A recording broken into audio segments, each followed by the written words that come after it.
ఈ మంత్రి భూముల వ్యవహారాల్లో తలదూరుతున్నారని చెప్పి స్వయంగా ఆయన కుమారుడి పైన కేసు అయిందని చెప్పి పెద్ద ఎత్తున విస్తృత ప్రచారం చేస్తా ఉన్నారు.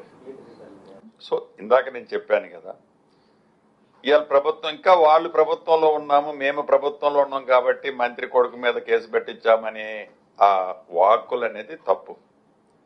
మేము ప్రభుత్వంలో ఉన్నప్పుడు పారదర్శకత అనేది ఒక మనిషి ఒక కంప్లైంట్ ఇచ్చినప్పుడు ఆ కంప్లైంట్ని పోలీసులు రిజిస్టర్ చేయడం సహజం.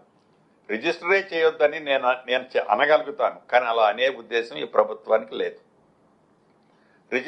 రిజిస్టర్ అయిన తర్వాత తప్పకుండా దాని మీద నిజ నిర్ధారణ చేసి అధికారులు తన తప్పుంటే నా కొడుకుండని నేనుండని ఇంకొక వ్యక్తి ఉన్నాయి శిక్షకు అర్హుడు. తప్పు లేకపోతే అవతల రాసిన వాళ్ళ గురించి నేనేం మాట్లాడా, వాళ్ళ ఇజ్ఞతకే వదిలేస్తా.